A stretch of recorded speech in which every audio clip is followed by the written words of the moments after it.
موفق ترین بخش رسالت پیامبر اعظم حسین است. حسین شکوفاترین بخش فطرت انسان حسین است. حسین آنجایی که میلی به حقیقت پیدا کرده ای اما نسوختی نگداختی، هنوز نور وارد قلبت نشده است. فطرت اگر شکوفا بشود آتش میزند. فطرت اگر شکوفا بشود چیزی از وجود خاکی انسان باقی نمیگذارد و ما تنها تجربه‌ای که از فطرت شکفته شده میتوانیم داشته باشیم حسین است. حسین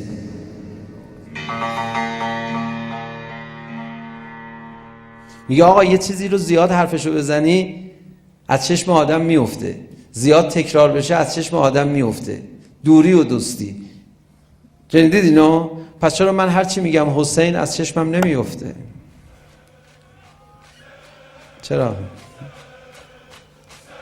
یه مدتی مدام برو در خونه امام حسین، می امام حسین از چشمت میفته؟ من از 40 روز ببینمت. کجایی دیگه؟ تو آسمان ها سیر خواهی کرد. تمام گناهت اینه که کم میگی حسین، کم تکرار میکنی حسین.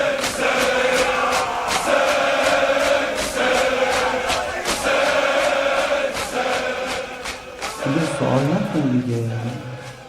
چرا حسین شکوفاترین بخش فطرت انسان است؟ به خاطر اون زخمهایی که گلهایی رو در روی بدن حسین شکوفه زد. اون شکوفه ها که بر بدن حسین میزد، هر یک از این شکوفه ها رو برای شکفتن قلب شما به شما هدیه کرد حسین. اون زخمه ها و شکفته های بدن حسین بود که برای شکفتن قلب شما به شما هدیه میدهد. شما فکر کنید الان در کنار اشکی که میریزید، چون امام حسین بدن مطهرشون تیر باران شد دوستش دارید، براش گریه میکنید، یا چون حسین را نمیدانم به چه دلیلی دوست دارم وقتی میشنوم تیرها به سمت او نشانه رفته اند برای او آتش میگیره؟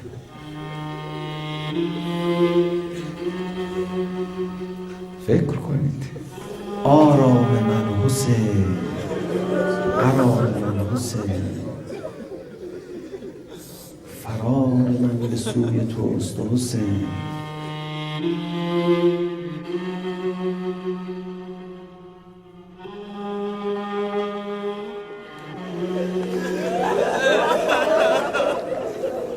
میخوای بفهمی برای چی خلق شدی؟